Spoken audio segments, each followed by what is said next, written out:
ខណៈវិវាទរឿងព្រំដែនរវាងកម្ពុជាថៃបានអូសបន្លាយអស់រយៈពេលជាច្រើនខែមកហើយដោយភាគីថៃបានព្យាយាមប្រើគ្រប់វិធីសាស្ត្រដើម្បីធ្វើទុកបុកម្នេញភាគីកម្ពុជាហើយអ្វីដែលគួរឲ្យកត់សម្គាល់និងហួសចិត្តជាងគេនោះគឺថ្មីនេះមានជនជាតិថៃជ្រុលនិយមមួយក្រុមបានផ្ដួចផ្ដើមគំនិតនាំគ្នាចាក់សម្លេងខ្មោចលងក្នុងចេតនាបំផិតបំភ័យដល់ពលរដ្ឋខ្មែរដែលរស់នៅក្បែរព្រំដែនរវាងប្រទេសទាំងពីរគឺចំណុចភូមិព្រៃច័ន្ទនិងភូមិជោគជ័យដែលគំនិតដ៏មហាសែនស្មោកគ្រោកនិងឈួតលីលានេះមិនដែលមានជាតិសាសន៍ដទៃណាគិតឃើញឬហ៊ានធ្វើតតែសោះតែវាជាអ្វីដែលចៅសៀមអាចធ្វើបានយ៉ាងណាក៏ដោយមិនទាន់ទាំងបានប្រមាណថ្ងៃផងការចាក់សម្លេងខ្មោចនេះហាក់បីដូចជាប្រផ្នូលមិនល្អមួយដែលបានតាក់ទាញតែរឿងអពមង្គលដល់នគរសៀមខ្លួនឯងទៅវិញការប្រឹងបង្ករឿងបង្កហេតុព្យាបាទមកលើប្រទេសកម្ពុជាមិនខុសអ្វីពីការព្យាយាមបាចអង្កាមបញ្ច្រាស់ខ្យល់នោះទេត្បិតរឿងអាក្រក់ទាំងឡាយតែងកើតមានចំពោះតែប្រទេសថៃវិញទាំងអស់ជាក់ស្ដែងថ្មីនេះព្រះមហាក្សត្រីសិរិគិតដែលជាមេដារបស់ព្រះមហាក្សត្រថៃបច្ចុប្បន្នបានយាងចូលទីវង្គតនៅយប់ថ្ងៃសុក្រទី24ខែតុលាឆ្នាំ2025ក្នុងព្រះជន្មាយុ93ព្រះវស្សាដោយរោគគាពៀតនៅមន្ទីរពេទ្យจุฬាលង្កនទីក្រុងបាងកកព្រះបរមរាជវាំងថៃបានចេញសេចក្តីប្រកាសភ្លាមថាពិធីកាន់ទុក្ខព្រះបរមសពព្រះមហាក្សត្រីសិរិគិតនឹងត្រូវធ្វើរយៈពេល1ឆ្នាំជាបន្តទៅនេះយើងនឹងទៅស្វែងយល់ទាំងអស់គ្នាអំពីរឿងរ៉ាវអាថ៌កំបាំងខ្លះៗរបស់មាតានៃព្រះមហាក្សត្រថៃដែលគ្រួសាររាជវង្សថៃព្យាយាមលាក់បាំងមិនចង់ឲ្យគេដឹងស្ដេចភូមិវិបុលនៃប្រទេសថៃនិងព្រះនាងសិរិគិតដ៏ស្រស់ស្អាតអ្នកទាំងពីរបានស្រឡាញ់គ្នាយ៉ាងស្មោះស្ម័គ្រហើយបានឡើងសោយរាជ្យគ្រប់គ្រងប្រទេសដ៏ជោគជ័យជាមួយគ្នាប៉ុន្តែលើโลกនេះគ្មានអ្វីទៀងទាត់នោះទេពេលវេលាបានកន្លងផុតទៅអ្វីក៏មានការផ្លាស់ប្ដូរដោយរំលងបានប៉ុន្មានឆ្នាំក្រោយពីជីវិតគូដ៏ផ្អែមល្ហែមរបស់អ្នកទាំងពីររស់នៅជុំរុំជាមួយគ្នាស្រាប់តែមានរឿងអាស្រូវដ៏អាក្រក់មួយបានកើតឡើងនៅក្នុងគ្រួសាររបស់រាជវង្សស្ដេចថៃអង្គនេះម្ចាស់ក្សត្រីរបស់ស្ដេចនៃព្រះរាជាណាចក្រថៃបានចាប់ផ្ដើមតាក់ទងយ៉ាងបើកចំហជាមួយនឹងអង្គរៈរបស់ខ្លួនក៏ប៉ុន្តែថាតើអ្នកមានដឹងទេថាស្ដេចបានធ្វើអ្វីខ្លះបន្ទាប់ពីបានដឹងអំពីអំពើក្បត់របស់ភរិយាទ្រង់យ៉ាងដូចនេះខ្ញុំជឿថាអ្នកទាំងអស់គ្នានឹងភ្ញាក់ផ្អើលពេលបានដឹងនៅរឿងរ៉ាវមួយនេះយ៉ាងណាក៏ដោយនៅទីបំផុតទៅរឿងនេះក៏ត្រូវបានបញ្ចប់ទៅវិញដោយភាពស្ងៀមស្ងាត់និងនឹកស្មានមិនដល់ព្រះមហាក្សត្រភូមិវិបុលអាដុលយ៉ាដេតរបស់ថៃត្រូវបានគេស្គាល់ជាទូទៅថាជាស្ដេចរាមាទី9និងជាស្ដេចដែលបានបំបែកកំណត់ត្រាថាជាស្ដេចដែលសោយរាជ្យយូរជាងគេបំផុតក្នុងប្រទេសដោយទ្រង់បានគ្រងរាជ្យរហូតដល់ទៅ70ឆ្នាំព្រះមហាក្សត្រភូមិវិបុលបានចំណាយពេលពេញមួយជីវិតដើម្បីបម្រើប្រជាជនដោយទទួលបានសេចក្តីស្រឡាញ់ដ៏អស្ចារ្យបំផុតមែនទែនទៅដំបូងឡើយស្ដេចភូមិវិបុលអាដុលយ៉ាដេតគ្មានចេតនាឬមហិច្ឆតាចង់ឡើងសោយរាជ្យអ្វីនោះទេក្រោយពីបិតារបស់ទ្រង់សោយទីវង្គតទៅនោះដោយកាលនោះប្រទេសថៃត្រូវបានគ្រប់គ្រងដោយព្រះអនុជរបស់ទ្រង់ជាអកុសលនៅខែមិថុនាឆ្នាំ1946ព្រះអនុជរបស់ទ្រង់ដែលជាស្ដេចថៃវ័យក្មេងកំពុងសោយរាជ្យនៅចំនួននោះស្រាប់តែត្រូវបានខ្មាន់កំភ្លើងលួចបាញ់សម្លាប់នៅក្នុងបន្ទប់គេងរបស់ទ្រង់ក្រោយមកអំណាចគ្រប់គ្រងប្រទេសក៏ធ្លាក់មកលើស្ដេចភូមិវិបុលអាដុលយ៉ាដេតដែលទើបតែមានវ័យ18ព្រះវស្សាទោះបីជាស្ដេចភូមិវិបុលឡើងសោយរាជ្យក៏ដោយក៏មិនមែនមានន័យថាព្រះអង្គមានសិទ្ធិអំណាចក្នុងការគ្រប់គ្រងប្រទេសទាំងអស់នោះដែរកាលនោះឪពុកមារបស់ទ្រង់ត្រូវបានតែងតាំងជារាជានុសិទ្ធហើយព្រះអង្គបានត្រឡប់ទៅប្រទេសស្វីសជាកន្លែងដែលទ្រង់ត្រូវបន្តការសិក្សាអប់រំនៅទីនោះ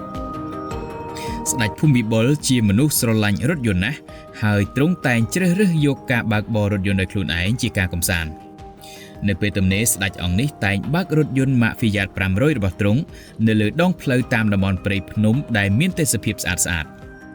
ថ្ងៃមួយខណៈកំពុងបើកបររថយន្តកម្សាន្តព្រះអង្គបានជួបគ្រោះថ្នាក់ចរាចរណ៍និងរងរបួសយ៉ាងធ្ងន់ធ្ងរជាសំណាងល្អទ្រង់មិនបានបាត់បង់ជីវិតនោះទេគ្រាន់តែបាក់ឆ្អឹងខ្នងនិងពីការធ្វើអ្វីមិនកើតត្រូវសម្រាកនៅលើគ្រែអស់រយៈពេលជាច្រើនខែជាអកុសលក្នុងហេតុការណ៍គ្រោះថ្នាក់នោះបានបង្កឲ្យទ្រង់របួសភ្នែកមួយចំហៀង និងក្រោយមកភ្នែកមួយចំហៀងនោះក៏បានវិវត្តទៅជាពិការមិនអាចមើលឃើញវិញនោះទេគ្រូពេទ្យក៏សម្រេចបំពាក់គ្រាប់ភ្នែកសិប្បនិមិត្តហើយទ្រង់ក៏ចាប់ផ្ដើមពាក់វ៉ែនតាជាប្រចាំចាប់ពីពេលនោះមកក្នុងអំឡុងពេលស្ដេចភូមិវិបុលសម្រាប់ព្យាបាលជំងឺនៅប្រទេសស្វីសកូនស្រីរបស់ឯកអគ្គរដ្ឋទូតថៃប្រចាំនៅប្រទេសស្វីសគឺនាងស៊ីរីគីតបានមើលថែទាំព្រះអង្គយ៉ាងយកចិត្តទុកដាក់ជាទីបំផុតគ្រប់ពេលវេលាដែលព្រះអង្គត្រូវការនៅទីនោះគូបញ្ជាក់ថាស៊ីរីគីតជាស្ត្រីអភិជនក៏ប៉ុន្តែនាងបានថែទាំស្ដេចប្រកបដោយក្តីស្រឡាញ់និងទំនួលខុសត្រូវខ្ពស់លុះឃើញយ៉ាងដូចនេះស្ដេចភូមិវិបុលបានសម្លឹងមើលនាងដោយការកោតសរសើរនិងបានលងស្នេហ៍ចំពោះនាងវិញយ៉ាងខ្លាំងផងដែរកាលនោះនាងស៊ីរីគីតទើបតែមានវ័យ17ឆ្នាំប៉ុណ្ណោះហើយនាងជាមនុស្សស្រីម្នាក់ដែលចូលចិត្តតន្ត្រីជាខ្លាំងតាមរយៈទំនាក់ទំនងកាន់តែស៊ីជម្រៅពីមួយថ្ងៃទៅមួយថ្ងៃរវាងអ្នកទាំងពីរទីបំផុតស៊ីរីគីតក៏បានយកឈ្នះបេះដូងរបស់រាជទាយាទស្នងមរតកដ៏មហាសាលរបស់ប្រទេសថៃពោលគឺព្រះអង្គម្ចាស់ភូមិវិបុលអាដុលយ៉ាដេតតែម្ដងទៅដោយមាននិស្ស័យផ្នែកតន្ត្រីនាងស៊ីរីគីតចេះទាំងច្រៀងនិងលេងឧបករណ៍តន្ត្រីបានជាច្រើនប្រភេទជាពិសេសនាងអាចលេងព្យ៉ាណូបានយ៉ាងស្ទាត់ជំនាញខណៈស្ដេចភូមិវិបុលវិញក៏អាចលេងឧបករណ៍សាក់សូហ្វូនបានយ៉ាងពិរោះផងដែរស្ដេចភូមិវិបុលចូលចិត្តចង្វាក់ចាស់ខ្លាំងណាស់ស្នេហាខ្យល់គួចប្រកបដោយភាពផ្អែមល្ហែមបានកើតឡើងភ្លាមៗ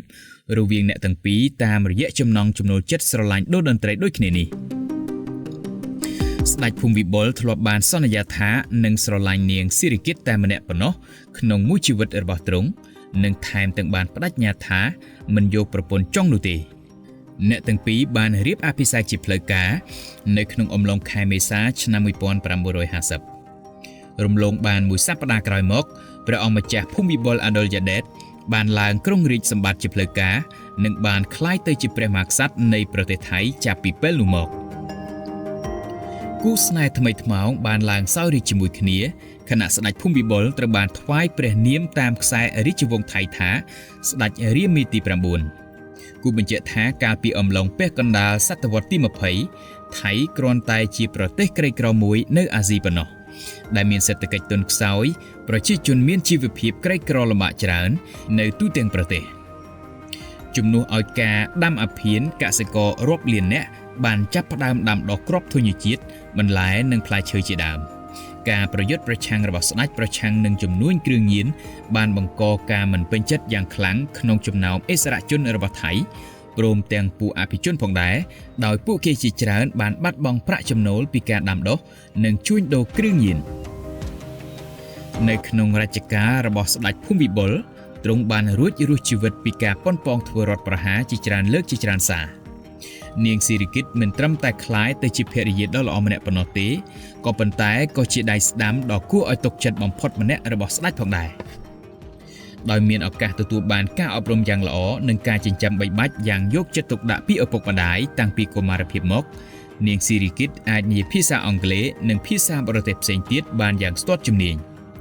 ដោយមានឪពុកម្ដាយជាមន្ត្រីការទូតស្រាប់នាងស៊ីរីគីតក៏ទទួលបាននូវការបណ្ដុះបណ្ដាលជំនាញទំនាក់ទំនងពិសេសគឺពិធីការទូតបានយ៉ាងល្អ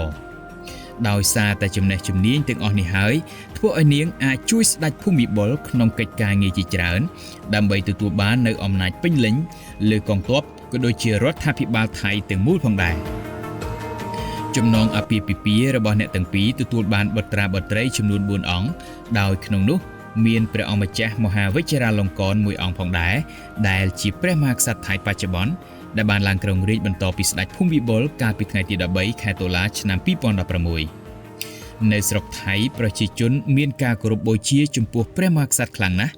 ពួកគេចាត់ទុកស្ដេចប្រៀបបានទៅនឹងព្រះឬអាទិទេពដែលត្រូវតែគោរពបូជាឲ្យបានខ្ជាប់ខ្ជួនជាទីបំផុតដោយមិនខ្វល់ថាស្ដេចបានប្រព្រឹត្តអ្វីឬមានអត្តចរិតបែបណានោះទេមិនយូរប៉ុន្មានទំនាក់ទំនងគូស្នេហ៍របស់អ្នកទាំងពីរក៏ចាប់ផ្ដើមប្រែប្រួល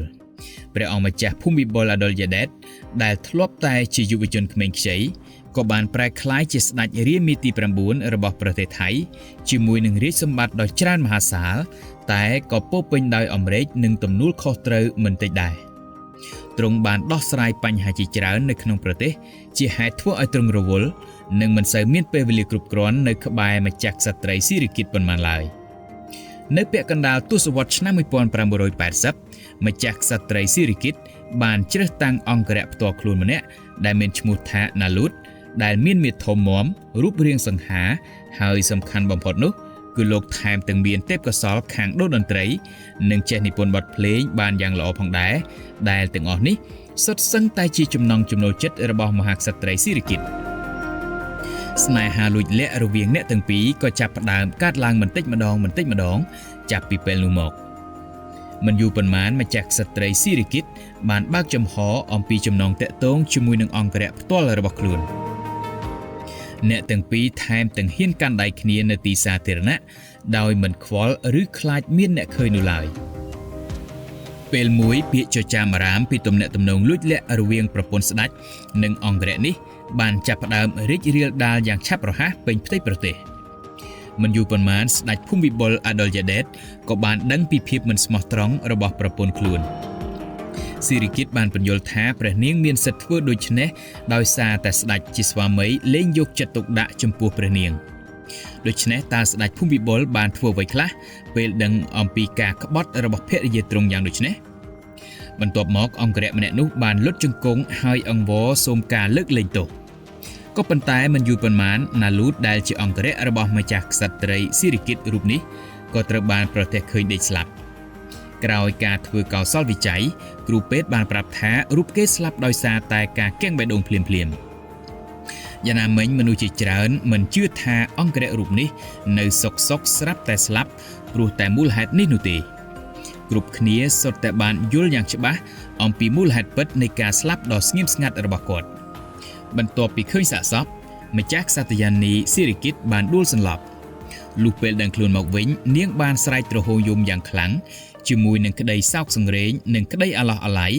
ដោយសារតែការស្លាប់បាត់បង់ជីវិតយ៉ាងលឿនបែបនេះនៃមនុស្សដែលនាងធ្លាប់មានភាពស្និទ្ធស្នាលនិងអនុស្សាវរីយ៍ជាច្រើនជាមួយនាពេលកន្លងមកភ្លាមម្ចាស់ក្សត្រីស៊ីរីគីតបានរត់ចូលទៅក្នុងដំណាក់ស្ដេចនិងបានចោទប្រកាន់ទ្រង់ពីបទមនុស្សឃាតគិតទុកជាមុននាងបានស្រែកដោយកំហឹងថានាងស្អប់ទ្រង់ជាខ្លាំងហើយនឹងមិនអត់ឱនឲ្យទ្រង់ជាដាច់ខាតចំពោះទង្វើដ៏អាក្រក់ខុសខើមួយនេះផ្ទុយទៅវិញព្រះអង្គម្ចាស់ភូមិវិបុលមិនខ្វល់នឹងសម្ដីនាងនិងបានប្រងើយកន្តើយមិនចាប់អារម្មណ៍ចំពោះសកម្មភាពរបស់នាងស៊ីរីគីតបន្ទាប់មកទ្រង់បានឆ្លើយតបទៅវិញថាទ្រង់មានរាជកិច្ចជាច្រើនដែលត្រូវបំពេញកាលនោះស្ដេចភូមិវិបុលបានបង្ហាញឥរិយាបថហាក់គ្មានការចាប់អារម្មណ៍អ្វីទាល់តែសោះចំពោះប្រតិកម្មរបស់ម្ចាស់ក្សត្រីស៊ីរីគីតនិងការស្លាប់របស់អង្គរៈរូបសង្ហារបស់នាងគូបញ្ជាក់ថាក្រោយការស្លាប់របស់នាយណាលូតដែលជាអង្គរៈដ៏ជិតស្និទ្ធនិងគួរឲ្យទុកចិត្តបំផុតរបស់នាងម្ចាស់ក្សត្រីរបស់ស្ដេចថៃរូបនេះចាប់ផ្ដើមរស់នៅក្នុងជីវិតដ៏សែនអាប់អួរឈឺចិត្តឆ្អិតទ្រូងនិងមានបញ្ហាផ្លូវចិត្តជាខ្លាំងរាងកាយស្គមស្គាំងនិងទ្រុឌទ្រោមស្ទើរតែមើលមិនស្គាល់ព្រោះតែមិនសូវទទួលទានអាហារឃើញដូច្នេះស្ដេចភូមិវិបុលក៏បានដាក់កំហិតឲ្យនាងដាច់ខាតត្រូវតែទៅមន្ទីរពេទ្យដើម្បីព្យាបាលជំងឺទាំងផ្លូវកាយនិងផ្លូវចិត្តរបស់នាងពាក្យចចាមអារាមទាក់ទិនទៅនឹងរឿងទាំងអស់នេះក៏បានលេចលឺជាសាធារណៈម្ចាស់ក្សត្រីដែលធ្លាប់តែទទួលបាននូវការគោរពស្ញប់ស្ញែងពីសមត្ថភាពនិងទេពកោសល្យនាពេលកន្លងមកបានបាត់បង់ស្នេហានិងកិត្យានុភាពជាពិសេសមិនសូវមានការគោរពឲ្យតម្លៃដូចមុនពីសំណាក់ប្រជាជនថៃនៅទូទាំងប្រទេសទៀតទេក្រោយយល់ព្រមទទួលការព្យាបាលពីអ្នកជំនាញអស់រយៈពេលប្រហែល 2 ទៅ 3 ខែនៅមន្ទីរពេទ្យម្ចាស់ក្សត្រីស៊ីរីគីតបានវិលត្រឡប់ពីមន្ទីរពេទ្យវិញហើយនាងបានលុតជង្គង់នៅចំពោះមុខស្ដេចភូមិវិបុលជាមួយនឹងបាច់ផ្កានៅក្នុងដៃរបស់នាងដើម្បីសុំការអភ័យលើកលែងទោសកំហុសទាំងអស់របស់ខ្លួនដែលបានប្រព្រឹត្តឆ្គាំឆ្គងចំពោះស្ដេចនាពេលកន្លងមកដោយមិនប្រកាន់ទោសពៃអ្វីទៀតគ្រានោះស្ដេចភូមិវិបុលក៏បានយល់ព្រមអនុគ្រោះនិងទទួលយកការសុំទោសរបស់ម្ចាស់ក្សត្រីស៊ីរីគីតហើយក៏យល់ព្រមអនុញ្ញាតឲ្យម្ចាស់ក្សត្រីអង្គនេះចូលរួមសកម្មភាពផ្សេងៗនៅក្នុងព្រះបរមរាជវាំងវិញមែនទែនទៅព្រះអង្គម្ចាស់ភូមិវិបុលទ្រង់មិនប្រាថ្នាឲ្យមានការលែងលះគ្នាជាមួយម្ចាស់ក្សត្រីស៊ីរីគីតនោះទេផ្ទុយទៅវិញទ្រង់បានព្យាយាមថែរក្សាសេចក្តីថ្លៃថ្នូររបស់រាជវង្សជាប់ជានិច្ចក្នុងការធ្វើយ៉ាងដូចនេះស្ដេចបានបង្ហាញជាសាធារណៈនៅសិទ្ធិអំណាចរបស់ទ្រង់ដោយបញ្ឈប់អកប្បកិរិយាមិនប្រុងប្រយ័ត្ននិងការមិនចេះខ្មាស់អៀនរបស់ភរិយាទ្រង់ ដើម្បីថែរក្សានិងលើកដំកើងកិត្យានុភាពរបស់រាជវង្សថៃស្ដេចភូមិវិបុលបានផ្ដល់នូវការអនុគ្រោះយោគយល់អធ្យាស្រ័យមិនប្រកាន់ទោសពីអ្វីចំពោះភរិយាក្បត់របស់ទ្រង់